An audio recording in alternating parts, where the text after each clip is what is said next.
Assalamu alaikum. As has been observed numerous times that reverts usually take a while to start praying and benefiting from salah. Is it permissible to give them a prayer sheet with English transliteration and translation and let them continue learning and practicing how to do the adhkar of salah in Arabic?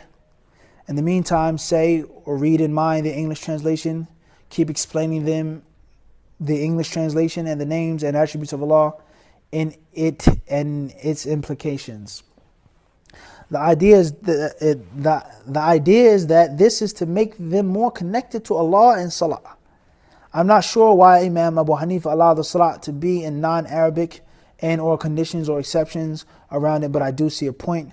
Perhaps you can do a video on this while sharing some of the fiqh around it. Barakallahu fiqh. Wa fiqh barakallah. Wa alaikum assalam wa rahmatullahi ta'ala wa barakatuh.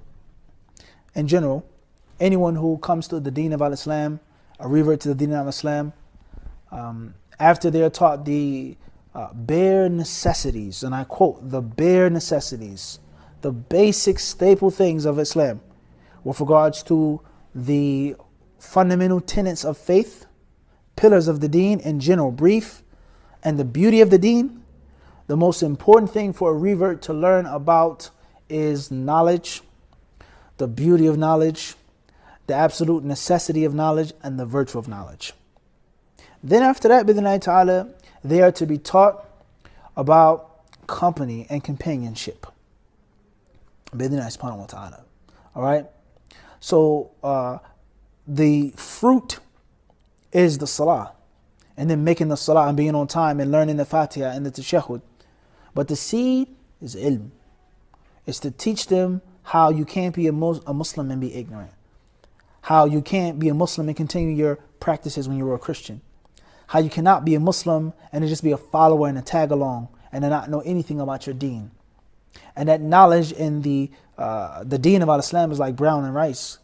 And ignorance in Islam is like water and oil. The fox and the hen, the wolf and the sheep, they don't get along. They do not mix. They cannot sit in the same room. Jahl and Islam, they just don't get along. So oftentimes technicalities, detailed things are thrown upon a new revert Muslim before they actually get a full dosage of knowledge and also companionship. How can a person stop smoking weed, stop going to the club? How can a new revert sister wear the hijab and stop wearing tight pants? All right, and a boyfriend and a girlfriend and this and that, because you have good company. You feel ashamed. You feel embarrassed.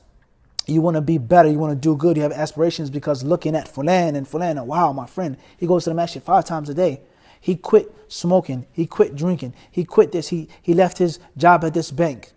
So these are the most important things, in my personal opinion, after they're taught the bare necessities and the bare basics. When you teach them about knowledge, the virtue of knowledge, the beauty of knowledge, when you teach them about having good friends and being in the company of righteous Muslims, they're going to be embarrassed not to pray. They're going to be embarrassed not to know the tashahhud and not to know Surah Al-Falaq and Surah Al-Nas and Surah Al-Ikhlas. They're going to be embarrassed. All right, so bidhnillahi ta'ala, put the battery in their backs, inshallah, and you get them to study and to be diligent. And I don't necessarily agree with the fact that many non-Muslims don't learn how to pray and it takes them a long time. I don't necessarily agree with that. Rather, there are many revert Muslims I've seen learn the salah in a very quick and amazing time because they were so hungry and thirsty, because they tasted the beauty of the knowledge of Islam and the mahasin, the virtues and the charms of the deen.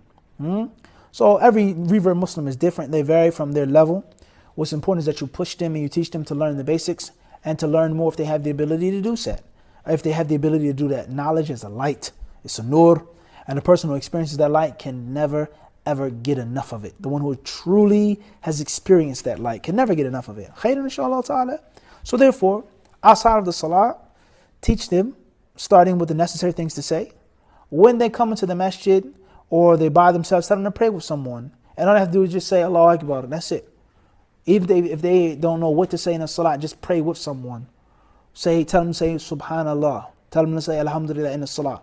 And then after the salah, sit them down, open up the book, and make tahfidh. Read it to them. Say it back to me. Repeat it to me. Draw it on the board. Have them get into classes. That's what I feel is the solution. Bidhnillahi subhanahu wa ta'ala. Taking a sheet, taking a piece of paper, this and that. I don't feel that that's necessary. I don't feel that that's a good idea. Allah knows best.